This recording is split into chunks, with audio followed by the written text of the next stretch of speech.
Starting a gap year for the whole family can be a challenge. So, how do we make sure this transition goes as smoothly as possible? On today's podcast, we'll talk about the two reasons that cause the most stress for families, and we'll talk about a new download that we have for a template for a family contract to make sure everybody's on the same page and has the best gap year possible. So, take a listen.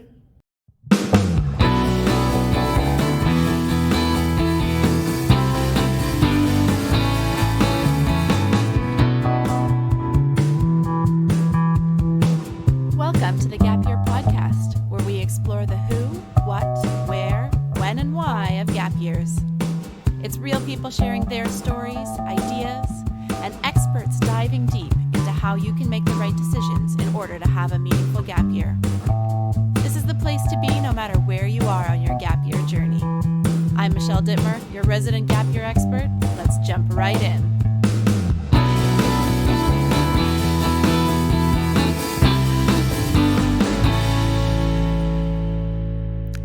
And welcome to the Gap Year Podcast. My name is Michelle Dittmer, and I am your host and Gap Year expert. Well, September is just literally days away, or maybe we're in it while you're listening. Who knows? Well, September can bring about a lot of changes, and this can be very stressful for both parents and gappers. The reality is that a gap year is uncharted territory for everyone involved. We're moving into a time where there's going to be less structure, no more school schedules, no more agendas coming home, no more curriculum to follow. That routine that you have been in for 14 years is going out the window, and we're going to have to start to set some new expectations. The reality is that you're going to have much more decisions to make on how do you spend your time? How do you spend your money? What is this year going to look like? So it can bring up a lot of challenges between parents and their kids. But over the years, really, I've noticed that there are two major mistakes that happen that really lead to most of the conflict and challenges that happen. And this is regardless of whether your young person is taking a gap year or not. Really, this is about when the young person is navigating that transition from being a child into being an adult. And an emerging adult. And what does that look like for them? And what does that look like for the parents who are also navigating that with their young person? So I'm gonna elaborate on each of these mistakes in a second, but I'm just gonna let you know right up front what they are in case you've got to take off. Mistake number one is not shedding childhood expectations, but also behaviors. And mistake number two is not communicating expectations on both sides of the equation. So let's dive into mistake one and mistake two. And a little spoiler alert here, we do have a download that is going to be extremely helpful to you. It's linked in the show notes. So again, if you're not going to listen to the whole episode, make sure you get that download because it will help you to avoid the majority of conflict that will happen in the next little bit if your young person is finished high school and is living under your roof. So let's jump into those mistakes. Mistake number one, I said, is not shedding childhood expectations and behaviors. So let's look at this one through both the lens of a parent and the young adult.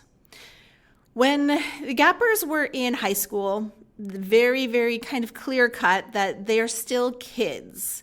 They're kids with kids' responsibilities and kids with kids' limitations. Things were quite cut and dry and very clear on what that looks like. But now that quote unquote child is out of high school and perhaps even the age of majority in your jurisdiction, so like a legal adult, but is still living under the roof of their parents, do things really need to shift? Should things shift? What things should shift? Lots of questions come up. So often what happens in this transition is that when moving into a gap year or living at home as an adult, both the parent and child just move forward without discussing any of these changes to rules or responsibilities, or maybe even not changing the rules and responsibilities at all, or the expectations at all. And while this might work in the short term, really kind of avoiding those difficult conversations, it's not going to work out in the long run. I can guarantee it. Because what happens is that the young person is going to want and need more independence and is going to start to push for this. This is a totally natural and very good thing to happen. That is something that young adults are wired to do with their brain chemistry, with the evolution of their brain. It is something that you are hardwired to do, your young person is hardwired to do, is to push for independence. Because really what we want to happen, what parents want for their young people, what the young people want for themselves, is to be able to survive without the support of their parents on a day-to-day basis. So in order to do that, for parents to have a young person that can become independent, really, we need to recognize that coming of age and to start to give them some space. Now, if we choose not to do that, we're going to get conflict. We're going to get bruised relationships that can last into adulthood. And really fighting this transition is a losing battle. So how do we make this transition smoother?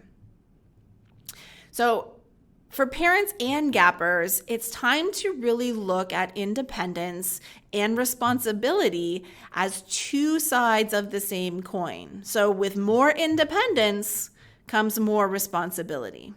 And sometimes this is where parents fail, where they grant the independence without increasing responsibility. And this pattern leads to dependent adult children who struggle once they move out because they haven't been given that safe space to develop responsibility slowly. And if you're not going to enforce that responsibility, gappers are going to take advantage of this. I mean, who wouldn't want a really cushy life where you get to do what you want without having that tie to bills and laundry and cooking and all of that accountability that comes with being a grown-up? That sounds like a pretty sweet place to be. So we do have to make sure that we are setting them up for success by partnering that independence with increased responsibility. The gap year is a really great time to start to make this transition into young adulthood, both seeing your kid as an adult worthy of more independence and responsibility, and the young person themselves having the opportunity to seek more independence and seek more responsibility. So as we grow naturally, whether that's personally or professionally, we're given more responsibility because people know that we have proven that we can handle it. So think of it like a promotion at work. If you are working as a coordinator and you show that you do really good work, you're very competent, maybe your boss is going to give you a promotion to project manager, and then maybe even a raise. So you're getting more money, but you're also getting more responsibility, and the expectations of you are higher. So think about the transition into young adulthood in this same way. So we're promoting someone to young adulthood. So more independence is coming with more responsibility. Now, for this to happen, both of you need to let go of the child version, the quote unquote child version of your kid or yourself, and trust that the next steps are part of life's training and growth.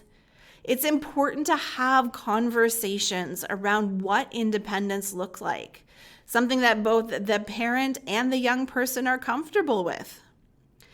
It's equally important to have conversations around what reasonable responsibilities could be. So moving from not paying for anything to paying for cell phones and clothes and the hydro and the mortgage, that's not reasonable and that's not helpful to this transition. So really, what would that look like for your family? And this is where a family contract or a family agreement can come into play.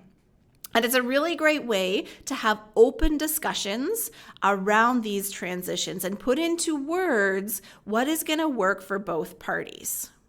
And here's our download. We have a template for this agreement. So something that we have created for you to use that will serve as the basis for this conversation. It covers many of the hot topics that families get into conflict over.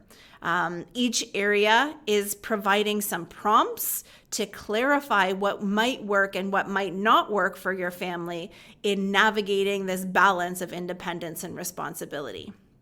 But before I get too far into that document, I want to touch quickly on the second major mistake that families make. And mistake number 2 is not being on the same page. I can't tell you how many times this happens. Gappers assume what their parents' expectations are. Oh, my mom would never let me travel because she's going to think it's too dangerous. When in fact, mom is totally on board with that experience. She sees it as a time of growth and a really great opportunity as long as they're part of a group travel experience. Or maybe the other side of the coin, parents aren't communicating their expectations to their young person, and that can lead to conflict. So maybe the parent's expectation is that, let's actually use this example here. Often gappers and parents maybe aren't on the same page about the purpose of the gap year or what the next steps after the gap year should look like. So perhaps the parents want certain activities and the gapper wants something else. So let's say the parents are really, really keen on their young person getting a job right away, and their expectation, sometimes unspoken, is that a job is what needs to happen first and foremost.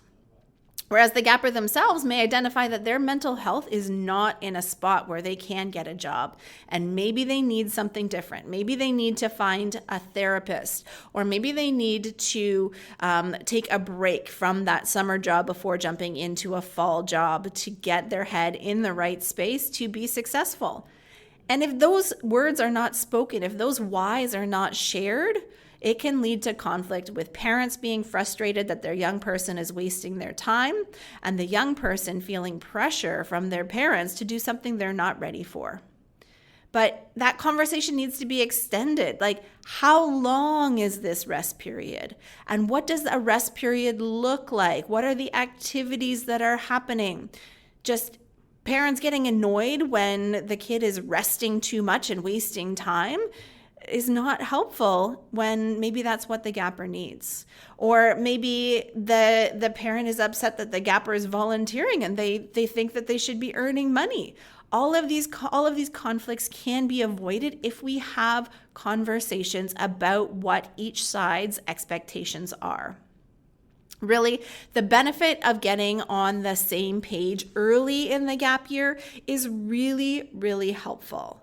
Because having those expectations on the table, setting those boundaries and guidelines and agreements in place, having it all on the table allows you both to make decisions moving forward, to engage in different activities moving forward, to have different responsibilities moving forward without the conflict. Because really what we want at the end of this is we want everyone to come out of the gap year feeling happy, healthy, satisfied, and continuing to have a good relationship with the other. So that's where that family gap year contract comes into play. It's really helpful because it actually protects both sides, both the parents and the gappers. When I bring this up in conversation, the gappers are always concerned because they feel that this will be more rules set to confine them when they're hoping to grow and take some risks and get out there a little bit. So they're really not too thrilled when I talk about the idea of a contract because they think it's going to be imposed on them. But when it's done right, when it's done in collaboration, when it's done with the proper guidelines, it's more so a tool for gaining independence and freedom. Really, the clauses in the agreement should protect the interests of both parties. Let me give you an example that I often use in workshops. Let's talk about curfew. Let's say you and your young person or you and your parents decide that the curfew is going to be midnight. That is what you agree upon in your family contract. Great. Curfew is midnight. That means the young person needs to be home by midnight. Pretty understood. But it also means that mom and dad cannot start texting at 11 o'clock saying, "Where are you? When are you coming home?" We need to protect those boundaries. You said midnight.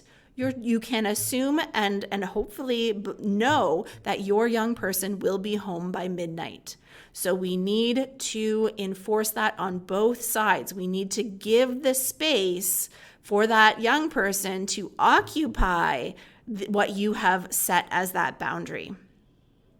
So really, setting expectations is really healthy experience, and having everything written down on paper makes it official and binding. But truly, the real value comes from the conversation surrounding the creation of this family agreement or family contract. So how do we have the healthy conversation when it comes to setting up this agreement? I'm going to give you some guidelines or some tips on how to really make this work for you. The first tip I want to give you is allow people time to prepare. Download the template, let everyone take it away for a couple of days, and have them fill it out and think about what would be reasonable from their perspective. What we don't want is we don't want anyone taken by surprise or anyone put on the spot and asked for an answer that they haven't had the time to think about.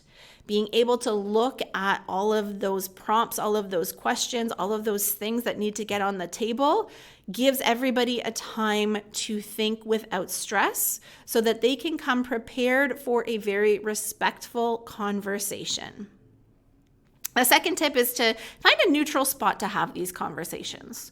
So for some families, it's around the dining room table. For others, it might be on the couch in the living room. And for still others, maybe it is out at a restaurant one evening.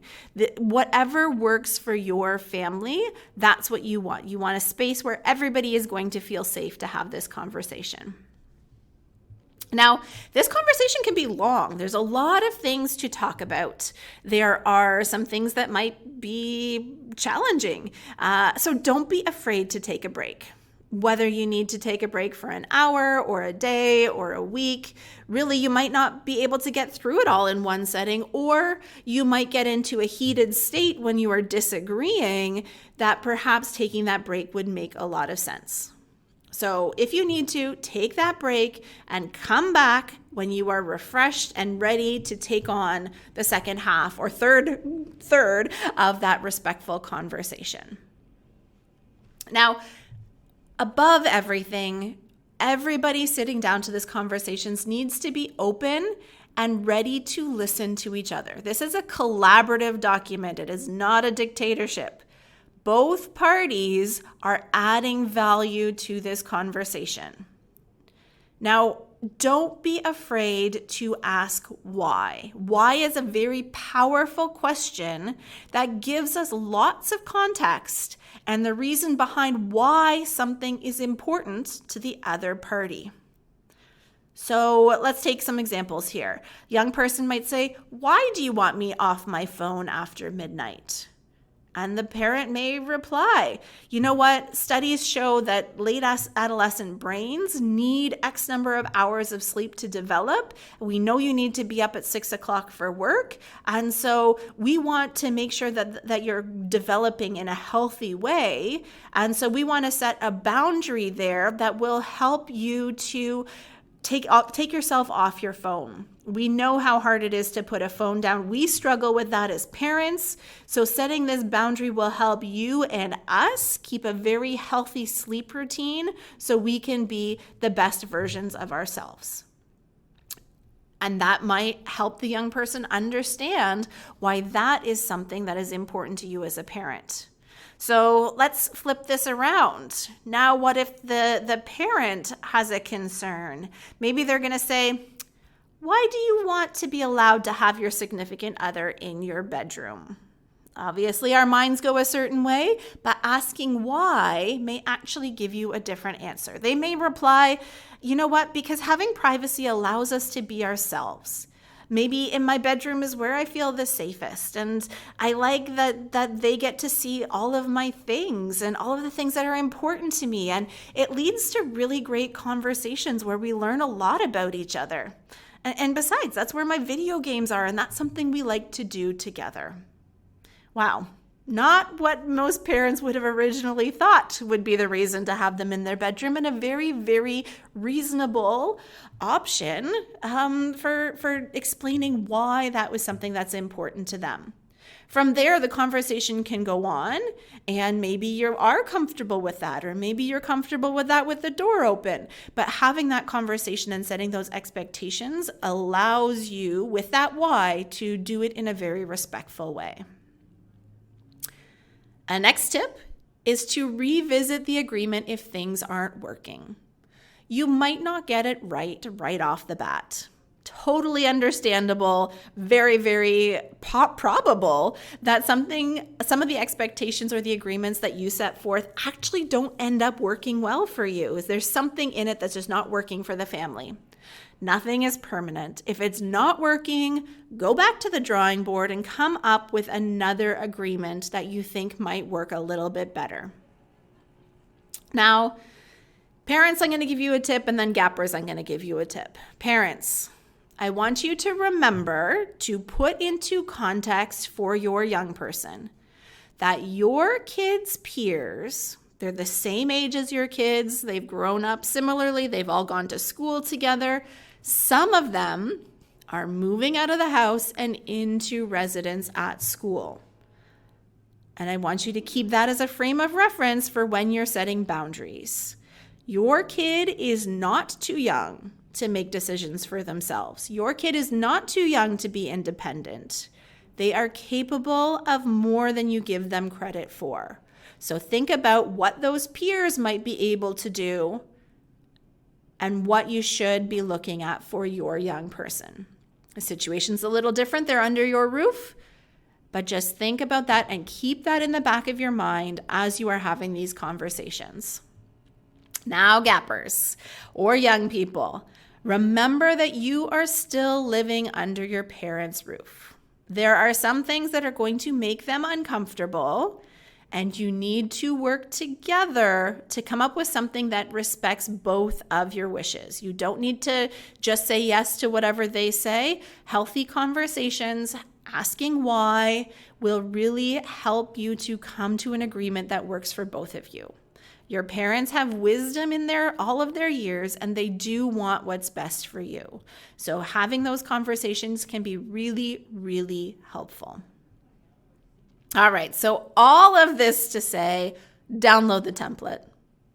Okay, if your kid is heading on a gap year, you're heading on a gap year, or even if you're staying at home for school or work, if there's an adult child and parents living under the same roof, this exercise will help you to discuss all the issues proactively rather than posing ongoing stress and ongoing conflict and fights throughout your time together. Really, it's a great tool for both the young adults and the parents to navigate these transitions in a really healthy way with open communication around expectations and limitations, but also about possibilities. Now, if you need more support on your gap year journey, for parents, we're hosting a parent information session filled with tips and tricks on how to support your young person on a gap year. We will be talking more in depth about this contract, about setting expectations. We're having that on September 10th at 8:30 p.m. Eastern, which is a must for all parents of people on a gap year. So gappers, if you're listening, send that to your parents. Parents, sign up for that because it's going to be an incredible opportunity where you get to meet some gap year parent alum, so people who've been in your shoes before, as well as tips and tricks from us who have navigated thousands of gap years over the last 15 years. For gappers, we are hosting our annual gap year launch This is your gap year orientation. This is where you're going to meet some of your gap year friends, get access to new resources, and have just a really amazing time. It's one of the highlights every year for our gappers, and we would love for you to be there. Now, this year we're hosting a virtual event on September 12th. And that is happening in the evening, again at 8:30 p.m. Eastern.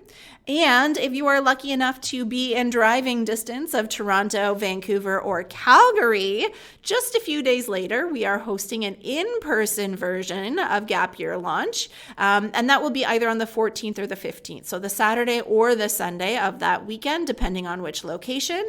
And we would love to have you come out in person, meet some of the CanGap staff, meet each other, have some good food, and just have a really, really good time. So whether you are attending virtually or in person, we are so excited to meet you and have you there and support you in this transition into your gap year. At CanGap, really, our goal is to help you navigate all of the changes that a gap year brings, and we have so many resources to do so. So please check out the website and book those free consultation calls, because we want to help you navigate all of these transitions so that everybody has the best year possible. So my friends, if we don't see you at that parent information session or at Gap Year Launch, stay tuned to future episodes of this podcast where we'll send you more great stories and resources. Thanks for joining today, and keep on adventuring.